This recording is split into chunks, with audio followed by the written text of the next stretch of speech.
benvinguts a aquesta taula, protecció i conflictes relacionats amb els drets culturals. És un honor enorme acceptar la invitació de la càtedra Pau Casals i tenir com a companyes la Beatriz Barreiro, doctora en Drets Humans i professora titular de Dret Internacional Públic i Relacions Internacionals a la Universitat Rei Juan Carlos. A la Laurence Cuní, jurista de Dret Internacional, dels Drets Humans i investigadora, i Tere Badia, consultora internacional, exdirectora de Culture Action Europe, exdirectora d'Engar, i totes tres moltes altres coses que no caben en aquesta breu presentació. La història dels drets culturals és molt recent i estem construint els seus topants, els seus paràmetres, a mesura que el debat i l'aplicació d'aquests drets progressa. En aquest progrés han estat decisius els treballs de les tres relatores de Nacions Unides sobre els drets culturals, l'activisme de moltes organitzacions locals que, ocupats en el seu dia a dia, fent prosa, feien drets culturals, poesia, sense saber-ho. I també les ciutats aplegades al voltant de l'Agenda 21 de la cultura. També ha estat notòria l'absència, almenys fins a Mondiacult 2022, de la UNESCO. A la tesi doctoral que vaig llegir a la Universitat de Girona, el juliol de l'any 2021, que va dirigir l'Alfons Martinell. Gràcies, Alfons. Analitzava la relació entre drets culturals i desenvolupament sostenible. Un dels capítols acabava amb 8 temes, que us els plantejaré com a inici d'aquesta taula. 1. Entendre que participar en la vida cultural és bàsic per la dignitat humana i que la identitat és personal i dinàmica. 2. Promoure la creativitat de tothom en totes les edats. 3. Protegir el patrimoni i entendre la seva evolució. 4. Construir instàncies de governança participatives i transparents. 5. Identificar els obstacles que dificulten o impedeixen l'exercici dels drets. 6. Treballar explícitament amb els grups i les poblacions vulnerables. 7. Assegurar la no discriminació, en especial abordar la igualtat de gènere. I 8. Assegurar les llibertats culturals d'expressió, reunió i manifestació. El paradigma dels drets culturals obliga a actualitzar les polítiques públiques en cultura. Si els drets humans són universals, indivisibles i interdependents, llavors universalitat vol dir que ens hem de centrar en les persones, especialment les que pertanyen a col·lectius vulnerables, i també en la interrelació entre els drets, participar en la vida cultural, dret a l'habitatge, dret a l'educació, dret al treball, espais públics. Us faig una pregunta oberta a totes tres. Primer a tu, Beatriz. Com és que has arribat als drets culturals? Quin d'aquests temes t'interpel·la? Per quina raó dediques temps, passió, esforç als drets culturals? Endavant. Pues muchas gracias, Jordi, muchas gracias a la Fundación Pau Casals y a los organizadores de este evento. Pues a mí uno de los temas que me llama mucho la atención de los derechos culturales y posiblemente la razón por la que lo siga trabajando y me siga interesando, bueno, es su complejidad. Y en concreto, y es de lo que me voy a ocupar en los próximos minutos, en relación con la cuestión de género, ¿no? Y como estamos en una mesa, ¿no?, también de educación para la paz, y siendo como soy en origen sobre todo una ius internacionalista, pues bueno, en derecho internacional cuando se trabaja la paz, ¿no?, cuando se busca la paz, se aborda una perspectiva como muy estatal, ¿no?, como una perspectiva de garantizar el derecho de no intervención, ¿no?, en unos estados. En otros, pero claro, ¿qué pasa al interior, no? Y aquí una de las relatoras de Naciones Unidas, Karima Benon, tiene un artículo muy interesante que se llama Peace of Her, que parece premonitorio porque lo escribió en 2015 y entrevistaba a un grupo de mujeres en Afganistán que tenían el miedo, ¿no?, de que cuando las tropas estadounidenses se fueran, ¿qué pasaría?, ¿no? Pues ahora lo vemos, ¿no? Pero esto viene porque, y aquí también Maider creo que sabe bastante de este tema, hay una serie de resoluciones de Naciones Unidas en relación con paz, mujer y seguridad, y de lo que estuve viendo sí que tratan el tema de la educación y el tema de la mujer, pero me pareció un poco más en relación con la mujer como objeto de radicalización yihadista, ¿no? En este caso, más que como centro, ¿no?, de educación para la paz. Bueno, uniendo estas ideas, quería centrarme en, como decía, ¿no?, un tema que se refiere a la complejidad de los derechos humanos y al tema del conflicto, ¿no?, entre derechos, y en concreto en un sector de mujeres que ya no solo, ¿no?, en países, digamos en otros países, sino también aquí, ¿no?, en nuestro territorio y en España, en Cataluña, que es el de la mujer musulmana, ¿no? Y salía aquí un tema un poco paralelo que planteaba Gemma, ¿no?, el de su identidad cultural, ¿no? Porque creo que, como decía antes Maider, el derecho a participar en la vida cultural, ¿no?, que es mucho más concreto y dice mucho más que los derechos culturales, permiten desterrar malos entendidos que llevamos acarreando tiempo, ¿no? Por ejemplo, durante muchos años, para la gente que trabaja en el derecho internacional de los derechos humanos, se plantea la cultura como un obstáculo, ¿no?, como si fuese digamos, que hay que elegir entre los derechos humanos o la cultura, ¿no? Y esta es una visión ya muy trasnochada en el ámbito del derecho internacional de los derechos humanos actual. Lo que pasa es que es poco conocido, pero actualmente, y en concreto me voy a referir a un informe de la relatora sobre extremismo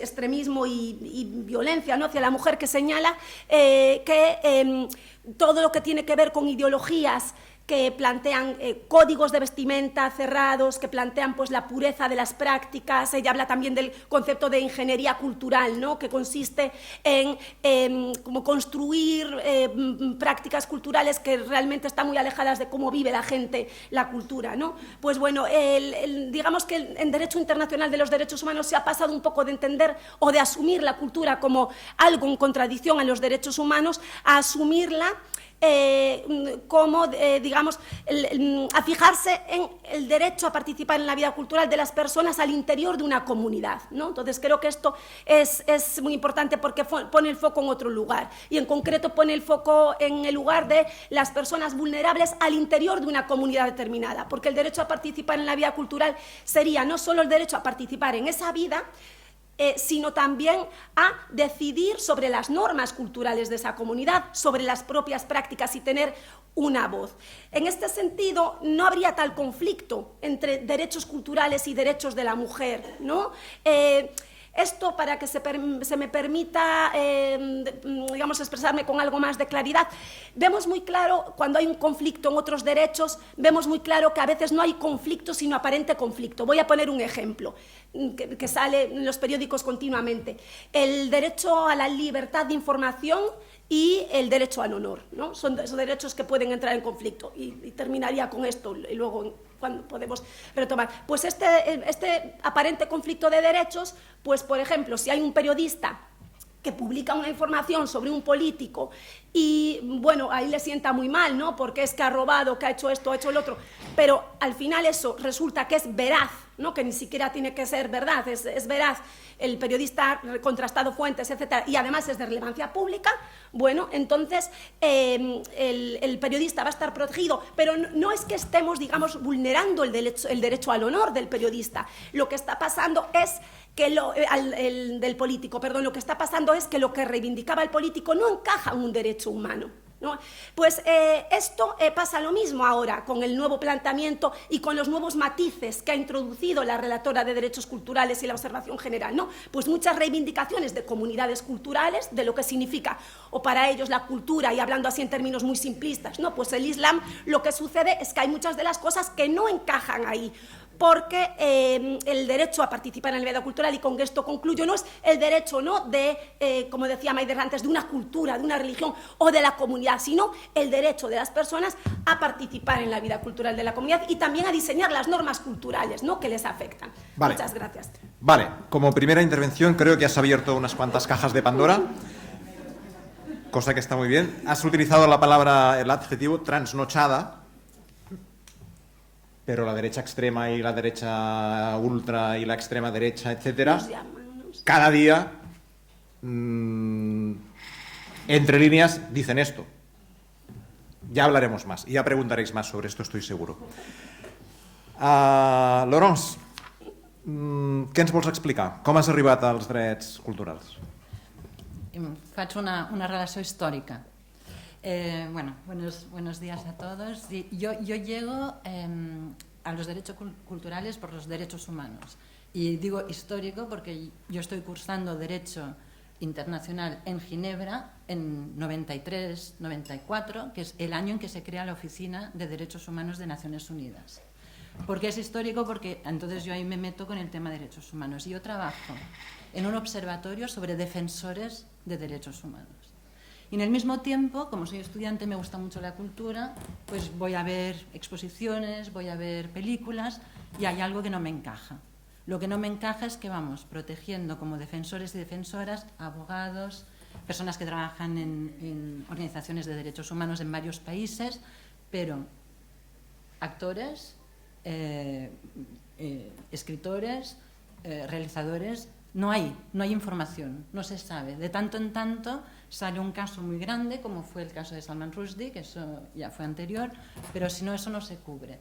Y entonces, en ese momento, pues por lo que tú estabas diciendo, que los derechos culturales todavía están escritos, pero son como la Bella Durmiente, están ahí en el Pacto de Derechos Económicos, Sociales y Culturales, pero no se les ha dado cuerpo, no se les ha dado vida, por retomar la Bella Durmiente. Entonces, yo estoy trabajando ahí y cuando llega ya un cargo de relatora sobre derechos culturales, pues ahí ya me emociono y empiezo a trabajar con la relatora en uno de los primeros informes que es sobre libertad artística, que ha sido el tema que yo estoy siguiendo y que estoy siguiendo no desde la perspectiva de la libertad de expresión, que eso limita a yo soy artista y digo lo que quiero, digamos, pongámoslo así, lo pongo muy bruto, pero desde la perspectiva de, y han puesto la mesa muy bien antes, qué es lo que aporta el arte en la comprensión del mundo, en la relación del mundo, en la construcción de la paz, de la convivencia, y si a eso lo valoramos, pues entonces tenemos que proteger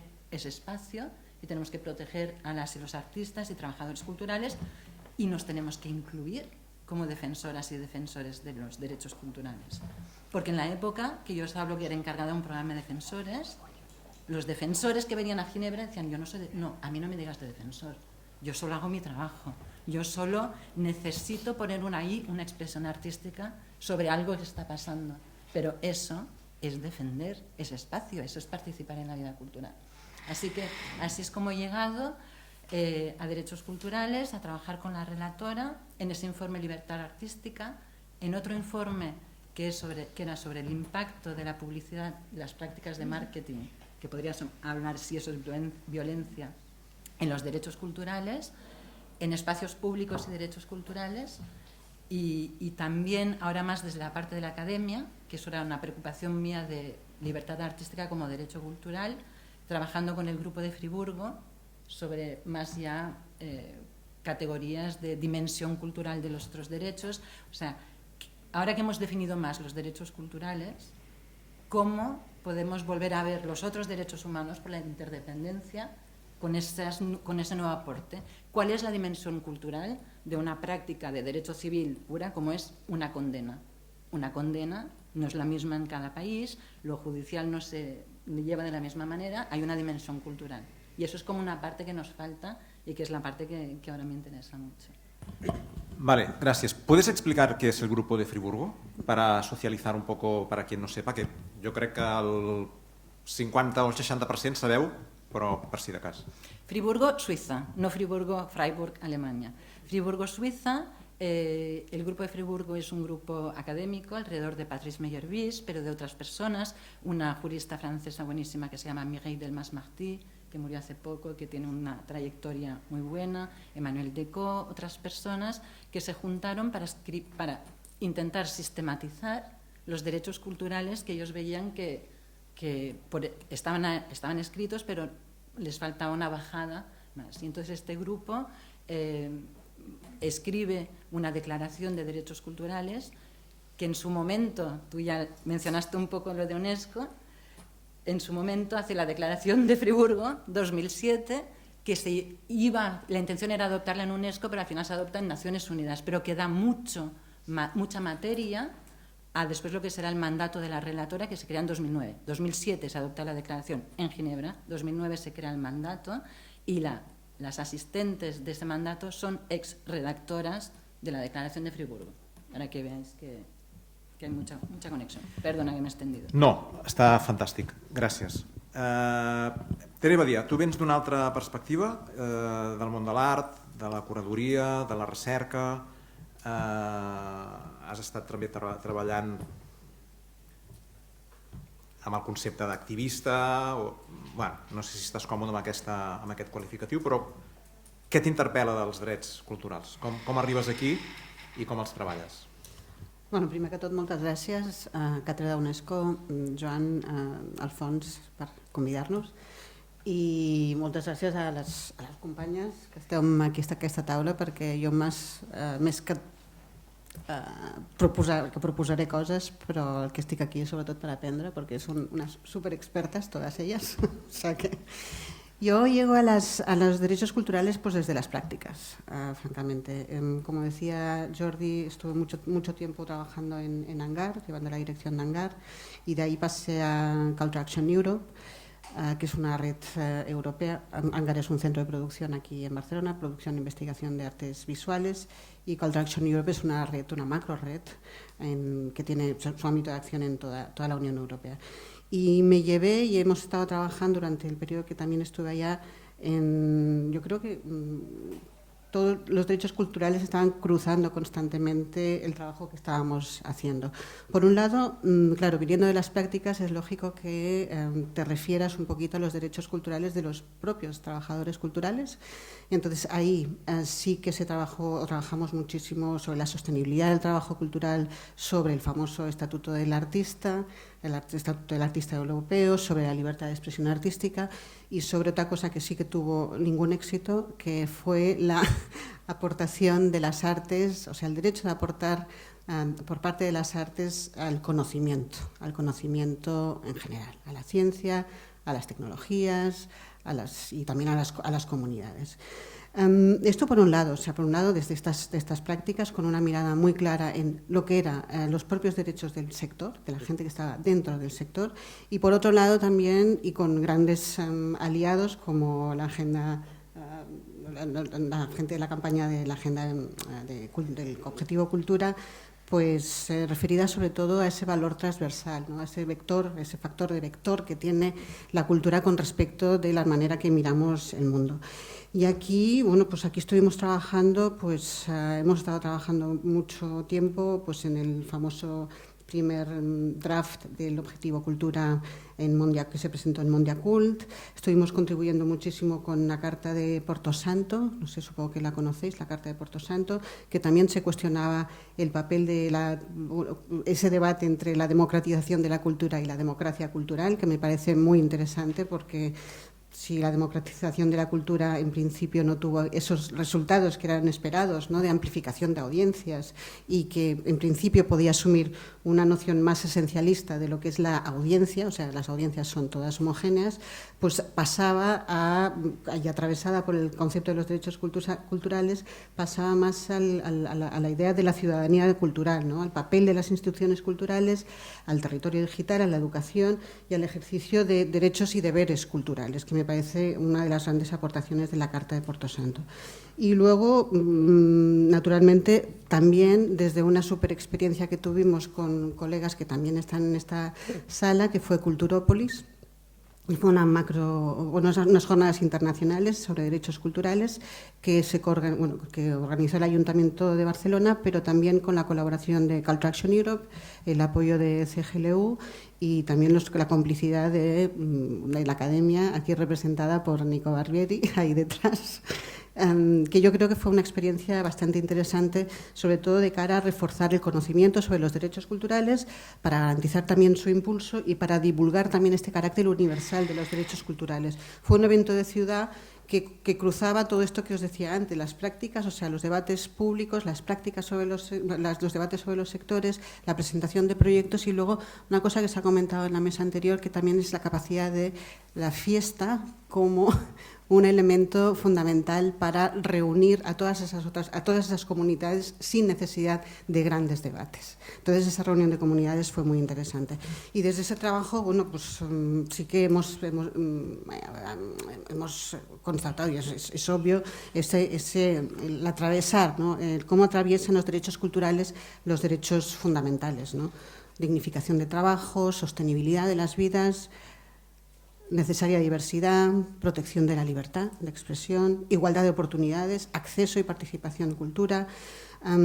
Esto está todo recogido también en el espíritu del Cultural Deal, del pacto cultural que se pretendía en Europa. Y bueno, yo creo que en ese sentido, este es el recorrido. Luego podemos entrar un poquito más en los debates sobre los conflictos. Sí, ara entrarem en el debat sobre els conflictes. Moltíssimes gràcies, Tere.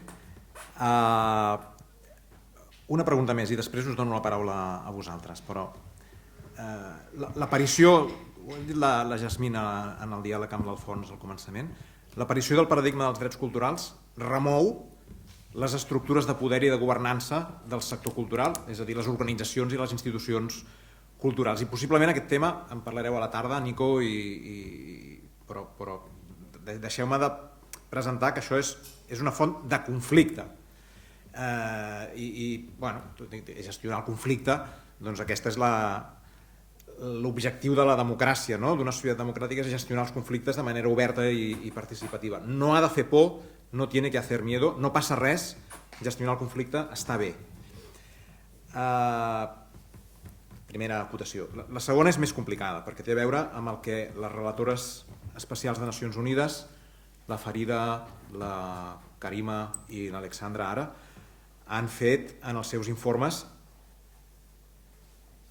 territorials i temàtics sobre la guerra, la postguerra, la destrucció del patrimoni i els atemptats contra els drets humans i els drets culturals. Elements que surten en aquests informes, la necessitat de prevenció del conflicte, la necessitat de promoure el diàleg i les veus de la tolerància en totes les parts del conflicte, dins dels grups també, això ho esmentaves tu molt clarament, Beatriz, la necessitat de multilateralitzar els debats, la necessitat d'una perspectiva de gènere, la necessitat d'investigar les responsabilitats de les accions que han atemptat contra els drets humans i també les relatores posen l'accent en els conflictes que no són d'actualitat i algunes mencionen específicament els pobles indígenes. Voleu desenvolupar aquest tema amb algun exemple concret? Primer tu, Beatriz. Sí, gracias, Jordi. Pues volviendo al tema que comentaba antes, que es también por lo que me sigue atando los derechos culturales, porque también es algo que me ha permitido a mí profundizar en posturas o incluso cambiar o matizar mi postura, ¿no? Por ejemplo, este tema del velo islámico, ¿no? Que yo empecé trabajando en el tema del velo islámico por cuestiones de discriminación en el trabajo de mujeres que lo llevan, ¿no? Y incluso aquí la jurisprudencia del Tribunal de Luxemburgo empezó a ser bastante tímida, no vamos a entrar aquí en muchos detalles porque no hay tiempo, pero en mi opinión sin proteger suficientemente a las mujeres que lo quieren llevar en su puesto de trabajo. No hablamos del velo que deja toda la cara al descubierto, ¿no? El que solo tapa el pelo. Pues bueno, la perspectiva de los derechos culturales vino a matizar mucho mi visión, porque Karima Benon en su informe y también en otros artículos que escribe habla de algunas experiencias, por ejemplo ella misma, que es argelina y estadounidense, cuando vuelve a Argelia, ¿no? Y su padre le pregunta, ¿y te vas a tapar el pelo? ¿No? Y ella comenta que no tiene por qué tapárselo por ley, pero todas las mujeres que veía a su alrededor van con el pelo tapado, ¿no? Y cómo la decisión de cada una de esas mujeres afecta también a ella, ¿no? Entonces esto me hizo ver desde una perspectiva mucho más amplia, ¿no? El tema de cómo pues, nuestro comportamiento afecta a otros, ¿no? Cómo estamos en el espacio público. Por ejemplo, cuando ella misma también relataba en otro de sus artículos que en un momento dado en Francia que hay muchas chicas musulmanas que sufren presión de su entorno para llevarlo, ¿no? Había chicas que decían, mira, yo en las próximas elecciones voy a votar a Sarkozy para que ponga orden, porque si no el orden lo van a poner mis hermanos, ¿no? O en esta línea también hay una novela preciosa, si alguno a lo mejor la habéis leído, de Amin Malouf, que se llama Los desorientados, en que un personaje está en el Líbano, en un ambiente bastante radicalizado, en un restaurante, y el personaje, ¿no?, que es un alter ego de Amin Malouf, le dice al amigo barbudo, ¿no?, le dice, pero tú crees que para mí, empiezan a hablar de las barbas, ¿no?, y le dice, pero ¿en qué te afecta mi barba? Y dice, pues mira, estoy aquí en un espacio público, ¿tú crees que es agradable ver toda esta, no sé cómo dicen, ¿no?, toda esta fiesta de barbas, ¿no?, que tienen digamos, un political statement, ¿no? Y dice, estamos en un espacio público y tú tienes derecho a llevarla, pero yo también tengo derecho a que me guste o a que no me guste, y también a comentarlo, ¿no? Entonces esto ha abierto mucho mi perspectiva y termino en medio minuto con un caso. ¿Vamos bien? Ahora vamos a decir que bien, menos mal. Gracias. Entonces termino con un caso también que, digamos, me abrió mucho la cabeza para ver toda esta complejidad de los derechos culturales, y también en la línea de lo que decía Logans, ¿no?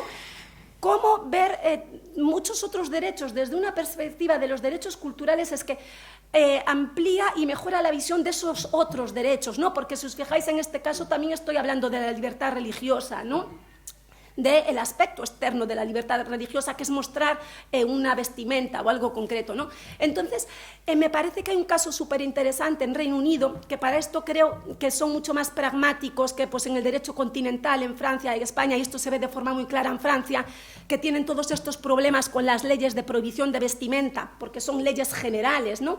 En Reino Unido hay un caso concreto que quizá podría inspirarnos algo para futuros problemas aquí, teniendo en cuenta que los contextos siempre son particulares, y yo no sé, Jordi, si luego vamos a poder ligarlo esto con el tema de los espacios culturales, porque creo pues, que este tema, ¿no?, de las mujeres con velo, que tenemos muchas en España, y aquí, por cierto, pues no tenemos a nadie, ¿no?, y ellas también tienen una vida cultural, ¿no?, y tenemos que ver también cómo darles voz y cómo llegar, ¿no? Pues bueno, este caso concreto es en un colegio, pasa por 3 vías judiciales. Voy a comentar la última instancia, que es in the House of Lords, pero que es la válida allí en Reino Unido para el final. Esta es una niña en un colegio de distintas comunidades culturales y religiosas. Entonces, la junta directiva del colegio, con las familias y con las comunidades religiosas del barrio, aprueban el código de vestimenta, que es un código que incluso permite llevar pañuelo en la cabeza. Pero bueno, a esta niña le mueren los padres y aparece entonces con el hermano, aparece en el colegio con una, creo que es parecido a una chilaba, ¿no?, tapada hasta los pies. El tema es, ¿puede llevarla o no puede llevarla, ¿no? ¿Puede ir con esta vestimenta o no? Bueno, al final, y creo que con muy buen criterio, de House of Lords dice que no puede llevarla, primero, porque ya se consensuó comúnmente el uniforme, y segundo, porque lo que estudia es el posible riesgo de que las otras niñas en clase se vean presionadas entonces a cambiar o a taparse más, ¿no? Entonces me parece que es un caso muy interesante, porque nos enseña que los derechos culturales se aplican caso por caso. Esto creo que es fundamental, que siempre que vemos un caso de que alguien que no se le deja hacer algo, Dios mío, es que ya en este país se acabó la libertad de expresión, ¿no? El derecho siempre funciona, lo comentábamos el otro día, ¿no?, de la norma general a lo particular, y de nuevo la norma general aplicada a lo particular. Claro que si hay un caso que es exactamente igual que otro, pues genera, ¿no?, una jurisprudencia, pero la aplicación de la ley siempre es específica. Y bueno, creo que es interesante esa reflexión, ¿no?, de cómo lo que nosotros hacemos afecta también en los demás. Molt bé. Gràcies. Laurence, vols explicar tu la teva experiència sobre les fronteres de la llibertat de creació artística, o si vols anar en alguna altra direcció dels treballs que has fet amb les relatores? Endavant. Yo retomaría algo que has dicho justo ahora, es que estamos aquí en vivo, que es gestionar el conflicto está bien y es parte de una sociedad democrática. Y yo no sé si estamos gestionando el conflicto. Y antes hablábamos en la mesa anterior de todo lo que valoramos, lo que el arte y la expresión del arte nos permite vivir a distancia unas controversias y unos conflictos que no los podemos vivir en otros espacios. Entonces, yo iría por ahí, como era protección y conflictos, iría por 2 cosas. La primera es esta gestión de la controversia, de los temas tabúes y de qué protección les estamos dando a los artistas y las artistas y qué espacios desde ayuntamientos, bueno, estoy hablando de la cancel culture, ¿no? Ahí hay controversia, quitemos la obra, no vayamos, no generemos este espacio, y que eso me parece que es un trozo grande, que luego lo podemos seguir hablando si queréis, pero ahí hay todo un espacio de protección que no cuadra. O sea, estamos diciendo al mismo tiempo que es fundamental, decía Maider antes, para construirnos, y al mismo tiempo no estamos poniendo procedimientos para que cuando una institución cultural se encuentra con una controversia que viene de un tribunal de Internet, de odio en Internet, se sienta con la capacidad de decir yo mantengo esto porque tengo un procedimiento y esto se tiene que hablar, y el artista en realidad es protegerlo y ver qué dice esa obra que nos está tocando como personas, qué situación hay ahí que se necesita hablar. Entonces esto es uno de los temas. Y el otro tema, yo diría, es la protección ya más en conflictos, expresiones culturales, artistas en conflictos bélicos. O sea, en qué sistemas de protección, lo mismo, estamos diciendo que son muy importantes para la diversidad, que son muy importantes para construir la paz, para prevenir la paz como alerta, pero qué mecanismos tenemos para proteger a los artistas, que de hecho, y con todo el reconocimiento, es lo que hizo Casals cuando se fue al exilio, qué mecanismos había ahí para ayudarle. Y desde entonces hasta ahora estamos empezando con mecanismos de protección. Tenemos a la relatora que en su informe sobre libertad artística hablaba de la importancia de la protección, y tenemos ahora a UNESCO con un informe muy reciente, 2023, que habla de defender las voces creativas y de aplicar los mismos sistemas de protección que tenemos para los periodistas, para las y los artistas. Entonces, ahí hay un concepto, pero falta ese mismo puente que me preocupaba cuando yo trabajaba en derechos humanos y me interesaba la cultura.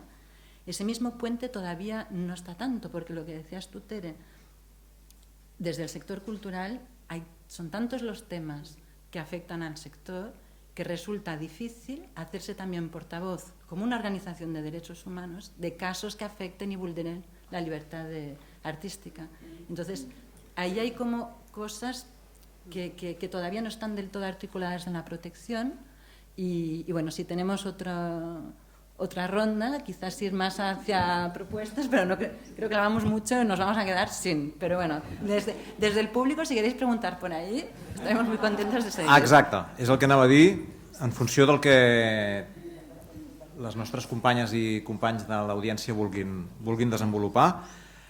Però no puc deixar de comentar que el que estàs dibuixant és una extrema debilitat del sistema multilateral sobre aquests temes. La relatora de Nacions Unides sobre els drets culturals és una persona que treballa de manera voluntària, amb un equip molt reduït i amb una capacitat d'actuar molt limitada. Deixo aquí, però et passo un fil a tu, Tere, perquè tu has treballat amb el Parlament Europeu, amb la Comissió Europea, amb el Consell Europeu, has viscut això que estava explicant ara també la Laurence, situacions de crisi en les quals les xarxes culturals europees de protecció dels artistes no han tingut sempre la mateixa resposta. No sé si volies anar per aquí en aquesta resposta o vols anar més cap a la relació, diguem-ne, més local entre això, els drets culturals i les pràctiques més aviat, anava a dir còmodes, establertes de les grans institucions culturals, però ves per on vulguis. Pues voy a ir por los dos, ¿no? Como me lo pones, pues voy por los dos. No, yo creo que en el tema del conflicto, yo creo que hay dos conflictos que yo puedo identificar como muy concretos también. Hay otros muchos más, o sea, naturalmente, pero dos de los que me quiero centrar. Uno es el conflicto entre quién queda representado y quién queda fuera en las instituciones culturales. en las organizaciones culturales, quién está representado y quién no. Y el otro conflicto es qué derechos se defienden y qué derechos no se defienden. Y en ese sentido, de alguna manera, son dos maneras de evidenciar dos conflictos que tenemos. En el primero, quién queda representado y quién queda fuera, yo sobre todo os quiero proponer una herramienta. Y es una herramienta, por favor, si podéis leer el libro La cultura no es una autopista, los museos podrían ser jardines. Es una autoedición de Lucía Egaña y Juliana Racco, que toca estrictamente, o sea, va al meollo de este conflicto entre quién queda representado en las instituciones culturales y quién no. Por un lado, explora todas las estructuras institucionales y especialmente las explora en la toma de decisiones, lo estábamos comentando aquí. ¿Quién toma las decisiones en el ámbito de la producción cultural y de la distribución de recursos y de la programación? ¿Quién está en esos procesos de decisión? También están examinando en este libro, es que es muy bonito, de verdad, es un librito muy chiquito, pero es una herramienta magnífica. Examinan en profundidad los ejes de discriminación, origen, raza, género, orientación sexual, discapacidad, que es importante también, y también están proponiendo herramientas para contribuir a un acceso un poco más equitativo a los recursos culturales y para la diversificación de los programas culturales, porque cuando hablamos de derechos culturales, de diversidad, de derecho a la participación, realmente lo que tenemos que hacer es revisar estos mecanismos de nuestras instituciones culturales, que en el fondo muchas veces lo que están presentando son artes blancos, europeos, capacitistas, modernos, coloniales, binarios, y que sobre todo también distinguen claramente entre el arte y artesanía y configuran jerarquías y unos imaginarios que a lo mejor pues sería interesante revisar en términos de quién está creando la normatividad. Entonces, eso yo creo que es una muy buena herramienta. Y luego, en lo que hablábamos antes, lo que comentabas antes, de qué derechos se defienden y qué no. Y aquí sí que la verdad es que lo hemos visto, por ejemplo, en las redes culturales, en los dos conflictos más recientes y más conocidos. En el conflicto de Ucrania, cuando absolutamente todas las redes culturales europeas, todas se posicionaron en el minuto cero, y en el conflicto o la guerra en Palestina, donde tenemos algunas que se posicionan y otros silencios que son ensordecedores. Entonces, yo creo que estos silencios en las redes culturales ponen muchísimo en cuestión el papel de la cultura en los procesos de paz dentro de las narrativas de las propias redes, ponen muy en cuestión el concepto de diplomacia cultural, que este es otro tema importante, sobre quiénes son las culturas dominantes y quiénes no. Y también yo creo que ahí hay que debatir la perspectiva de de qué derechos culturales son superiores a otros y cuáles no. Y entonces, cómo hacemos esa vinculación también entre derechos culturales i derechos humanos. Molt bé, doncs moltíssimes gràcies, Tere. Us dono la paraula a vosaltres ara. Un minut per pregunta, un minut. I després us dono la paraula a vosaltres perquè arribem fins a 2:15 o, amb el permís, potser una miqueta més, si tenim moltes respostes. Tenim una pregunta aquí. Aixequeu les mans, sisplau, perquè us vegi. Mercedes, no vols fer alguna pregunta, tu? Has de fer alguna pregunta. Dues preguntes aquí, després la Mercedes, l'Ester Bonal. Primer, aquí. Vale. ¿Te presentas? Un minuto, sí, sí. Soy Diego Salazar de Fescultura y gracias, Tere, por nombrar esta publicación de Lucía Egaña, porque realmente estaba echando en falta que estemos hablando de derechos culturales en cuanto al derecho a la participación en la vida cultural, pero que no estemos también nombrando y poniendo en el centro la defensa de la diversidad cultural. Y en cuanto a este tema de la diversidad cultural, evidentemente podemos hablar de una diversidad cultural de las personas que han nacido en este territorio, de las comunidades de este territorio, que ya en España tenemos una diversidad cultural muy rica, ¿no? Pero también, y eso también es el punto de partida también de la declaración de Friburgo, ¿no? Es de cómo nos relacionamos también con las comunidades que no han nacido en el territorio europeo y cómo hacemos esa gestión, ¿no?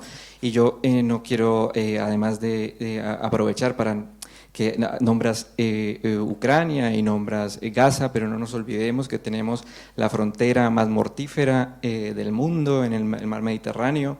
Tenemos una gestión, una dedicación de recursos inmensa de la Unión Europea para tratar básicamente para lanzar a las personas al infierno del desierto en el norte de África. Y aquí yo creo que hay una reflexión importante, además, y con eso termino, de que tenemos, y no lo hemos nombrado, 700.000 personas viviendo en territorio español que no tienen derecho a tener derechos, y evidentemente los derechos culturales ya les quedan muy lejos porque ni siquiera tienen derechos a vivir en el territorio, ¿no? Gràcies. Al costat. Vale. Bueno, bon dia. Soc Tere Fernández de l'Ajuntament de Barcelona. Una de les línies que portem és l'Espai Avinyó, que a la tarda donarem més informació també amb aquesta iniciativa del FES Cultura, amb el Diego, que tenim un tàndem. Y también agradecer que has nombrado a Lucía Egaña, que la tendremos también en el Festival FES Cultura, en una mesa redonda el 21 de junio para hablar sobre derechos culturales. Y un poquito, bueno, era como dejar aquí sobre la mesa, aparte de estos derechos culturales, qué derechos están por encima de otros derechos, ¿no? Como has comentado. Y un poquito, no sé si hay una respuesta, pero yo tenía que decir que a mí siempre me despierta cierta incomodidad o me pone algo nerviosa cuando queremos hablar de derechos culturales, nos vamos a nombrar a otras comunidades que no están aquí normalmente, y esto a mí todavía aún, no sé, creo que no lo hemos resuelto, como hablar de las personas musulmanas y el velo, porque además lo hablamos desde nuestra perspectiva, desde nuestros fantasmas, ¿no? También, como nos han interiorizado una mirada, y también hablar de comunidad gitana y de tradiciones. A mí esto es algo que aún me despierta, no sé, si podríamos hablar de diversidad cultural como nosotros formando parte de esta diversidad y no tener que mencionar a otras personas que no están siendo de alguna forma invitadas en este... No porque no les privemos de esto, simplemente porque no se han sentido llamadas o interpeladas o no lo sé. Igual he sido un poco bruta, pero lo quería decir así. Has estat molt bé, Tere. Molt clar i molt pertinent la pregunta, comentari, apel·lació que va als ponents d'aquesta taula, però també als organitzadors de les jornades, si em permeteu. Esther. Bueno, yo enlazo lo de Tere, porque antes cuando estabais hablando del tema del hijab el pregón de este año la Marcea lo hizo Najat El Hashmi, habla desde el otro lado. Y habla desde un lado muy duro, que él ha recibido muchísimas críticas, que es valiente por todos los lados. O sea, no sé si alguien puede ser más valiente que esta mujer, porque ha recibido críticas del lado femenino a punta pala. Y Najat, bueno, leyó un pregón muy valiente desde donde lo hace ella. Y a mí me evocó una cosa. Yo trabajo aquí en el Raval y por lo tanto trabajo continuamente con personas que están algunas en tránsito y otras no en tránsito, otras se quedan. Pero ¿qué ocurre o cómo gestionar, que no tengo ni idea y lo hacemos intuitivamente cada vez que ocurre, cuando una persona, en este caso una persona joven, chica, de origen nigeriano, toma unas decisiones en su vida, porque además de atravesarla la racialidad y lo femenino la atraviesa la juventud, y decide que quiere avanzar con las artes y con la cultura, etcétera, y eso le conlleva un enfrentamiento con su familia feroz, un desahucio, y por eso lo que explicaban allá también me evocó mucho a Simbiat, ¿no? ¿Y qué se hace con eso, no? ¿Y cómo aconsejas o cómo acompañas tú como agente o mediador, o yo no sé cómo se le tiene que llamar a lo que acabamos haciendo nosotras, esto, y vas tomando decisiones y tela? Porque al final tú has tomado unas decisiones y esta chica ha cortado con su familia, ¿no? Y tú sabes que tienes parte de responsabilidad en eso, que eres corresponsable de eso. Y no es fácil. Gràcies, Esther. Mercedes. No, sap greu, però com que tu has seguit el procés de la declaració de Friburg, dirigeixes la Fundació Interarts... No, gracias. Me obligas a hacer dos comentarios sobre los que quisiera, bueno, la opinión de las ponentes. Perdón. soy una ferviente, ¿no? Creo fervientemente en el multilateralismo. Ahí es donde me formé y tengo este reconocimiento profundo, ¿no?, a la cooperación intergubernamental. Ahora bien, creo que hemos llegado al final de un ciclo. Esta cooperación multilateral intergubernamental está siendo, bueno, puesta bajo mucha presión y yo no le veo mucha solución. O sea, yo soy muy crítica hoy con el entorno de Naciones Unidas. O sea, es como darse contra una pared constantemente, creo yo. Entonces, en este contexto, creo que hay una responsabilidad de la sociedad civil y aún más, ¿no?, de las personas y profesionales del sector de la cultura. Entonces, me gustaría tener esta opinión sobre, ¿no?, si sí o no estamos ante un cambio epocal, ¿no?, en el multilateralismo, sí o no. Y la segunda cosa ya se ha dicho y es algo que me preocupa mucho.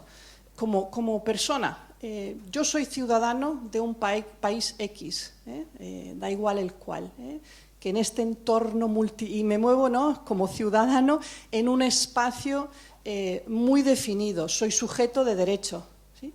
Pero hay mucha gente que no es sujeto de derecho, justamente. Entonces, ¿cómo los derechos culturales al final son o no son, pues, el cherry on the cake de entornos muy privilegiados, ¿no?, y de sociedades muy privilegiadas hoy en día? Gràcies. Molt bé, gràcies.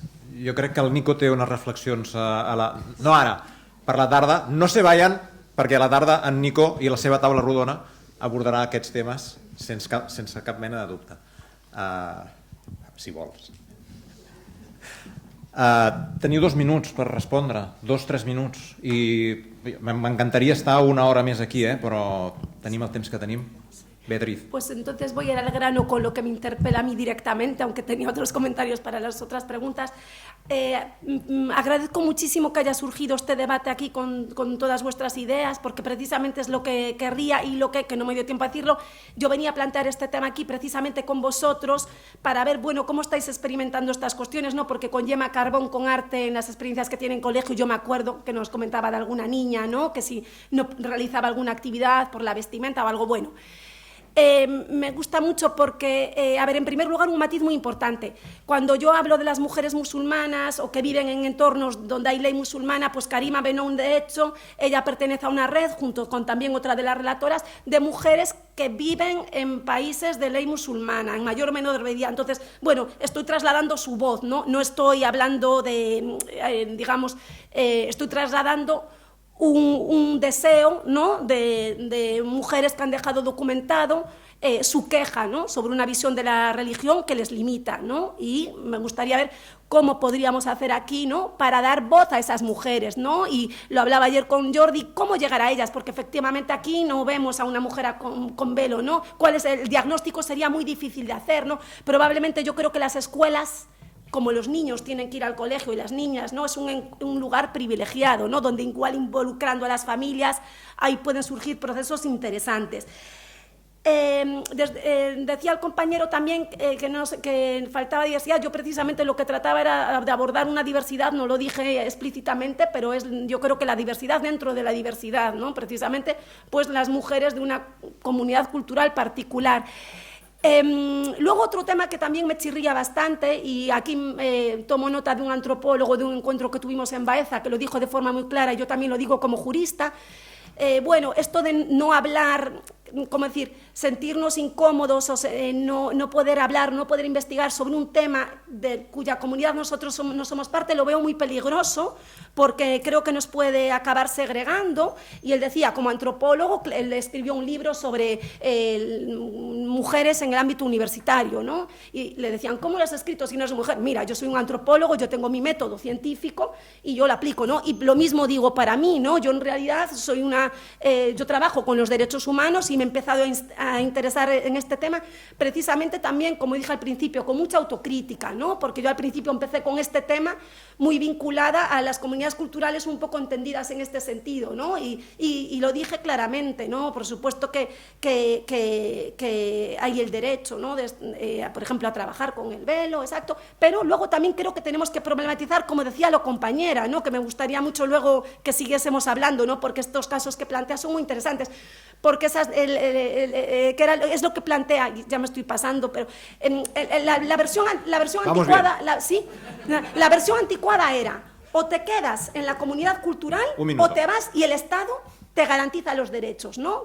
El derecho está como fuera de la cultura, ¿no? Ahora la perspectiva es otra, es integradora, ¿no? Es que el derecho a participar en la vida cultural va a proteger esa libertad cultural de esa niña y que la pueda acompañar, y ahí nos faltan recursos, y aquí es lo que quería plantear hoy aquí, por eso estoy feliz, ¿no?, de esta conversación, ver cómo lo hacemos desde los espacios culturales y cuáles son esos espacios culturales y por qué aquí probablemente no todo se lleva puesto, pero porque probablemente aquí no tenemos ninguna mujer musulmana, ¿no?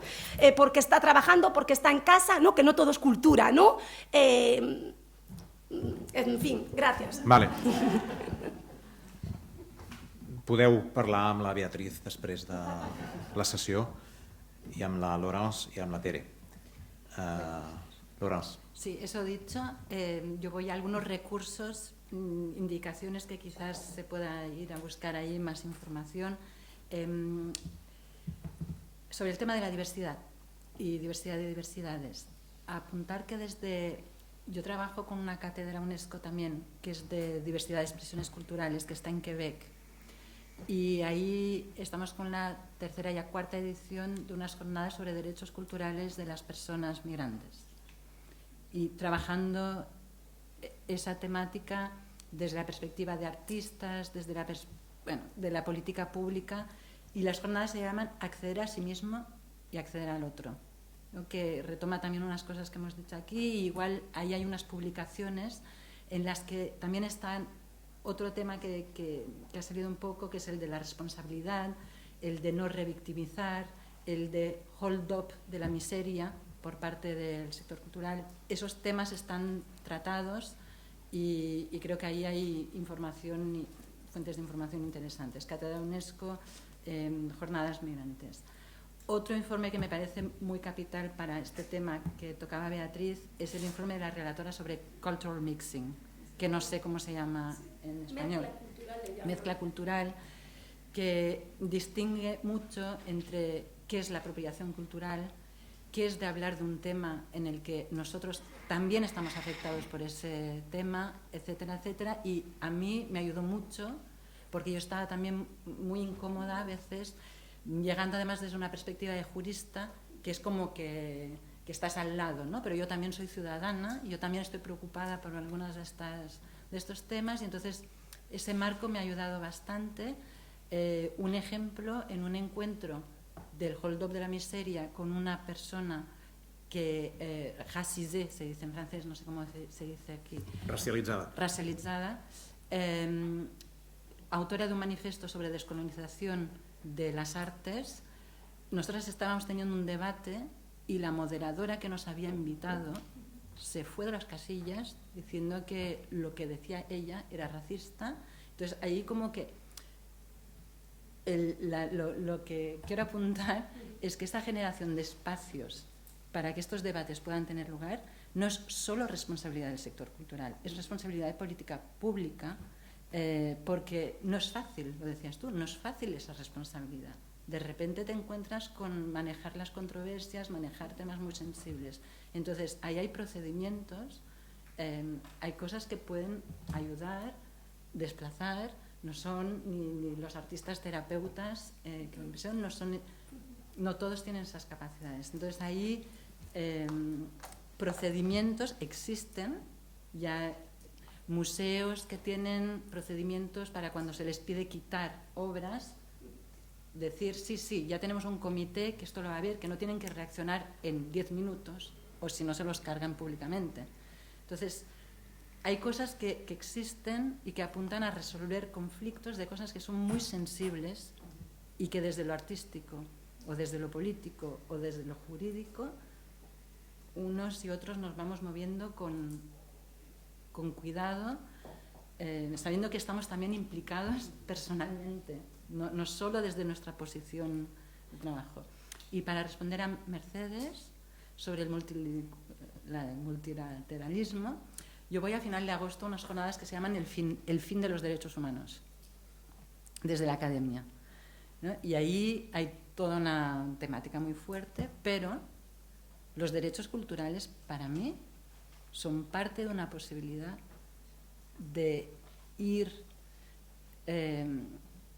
hablando de derechos humanos con estas perspectivas culturales, con adaptaciones, ejemplo, excepción.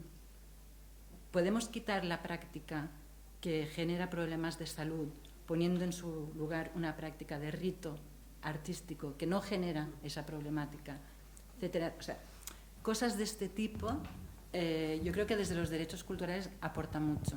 Y ese relativismo, esas temáticas, para mí me han dado como apoyo para tener confianza que sí existe multilateralismo y que lo vamos a conseguir, que sí hay sistemes de protección, que sí funcionen, etc. Moltes gràcies, Laurence. Molt interessant. Tere, vols respondre tu algunes de les preguntes? Sí, bueno, nada, comentarios. Yo creo que ya están bastantes respuestas. Con respecto del fin de la cooperación, bueno, no sé, a lo mejor lo que es el fin es el fin de la diplomacia cultural, porque yo creo que el multilateralismo lo que se ha visto afectado, como todo se ha visto afectado atravesado por los movimientos decoloniales, con los movimientos transfeministas, con los movimientos ecologistas, con el impacto de las tecnologías, con estas aproximaciones que se están recuperando desde otros lugares. Yo creo que lo que se ha roto es la hegemonía del multilateralismo. Y entonces, cuando ya han aparecido otras voces, es cuando han aparecido ciertos terrenos de conflicto, pero creo que son conflictos súper necesarios, como hablábamos. O sea, no son conflictos que hay que apagar y que hay que silenciar, sino que hay que trabajar. Y en relación a esto, bueno, pues naturalmente está el debate de quién es sujeto de derechos, quién está, quién no está, pero lo que también apuntabais vosotras es esta necesidad de los procedimientos, y por eso creo que es muy, muy, muy importante conseguir dotar no solo a las instituciones culturales, sino también a las entidades, organizaciones que quieren trabajar en derechos culturales, de protocolos, herramientas, glosarios, porque a veces bajo un mismo concepto de colonización pueden haber muchísimas perspectivas. Entonces, el trabajo sobre los lenguajes y las narrativas, para mí, aquí también tiene que ser muy fino, porque todo es mucho más complejo. Nos damos cuenta que es mucho más complejo y entonces hay que afinar. No es paralizante, para mí no es paralizante, pero el trabajo sobre los lenguajes a mí me parece que es súper rico y que puede generar mucha... Bueno, que es una gran oportunidad también para los derechos culturales, porque yo los entiendo como lente, pero también son herramientas, y nos faltan esas herramientas, i crec que hay que desarrollarlas. Moltes gràcies, Tere, molt interessant també. Moltíssimes gràcies a totes tres. Sabeu de l'apreci que us tinc, ha estat un privilegi poder estar compartint aquesta taula amb vosaltres, us estimo, i espero poder continuar-vos estimant en els propers anys. Deixeu-me acabar dient un parell de coses, només una. Jo crec que el paradigma dels drets culturals ens obliga a arremangar-nos. Jo crec que si mirem les polítiques culturals amb distància, tota l'època, diguem-ne, des de la nostra diversitat creativa, que ja parlava molt d'aquestes coses, l'any 95-96, tots aquests gairebé 30 anys de, deixeu-me simplificar, d'instrumentalització de la cultura, doncs s'han acabat. El món ja no aguanta aquest paradigma. El paradigma dels drets culturals està per quedar-se, però ens demana arremangar-nos. I en segon lloc, un agraïment molt sincer a en Jordi Pardo, a l'Alfons Martinell i a en Joan Fuster. Esteu creant una comunitat molt interessant al voltant d'aquests temes. Endavant. Ens veiem...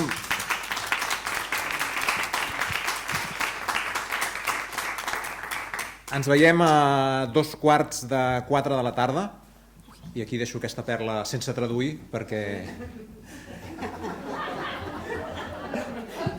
Bon profit!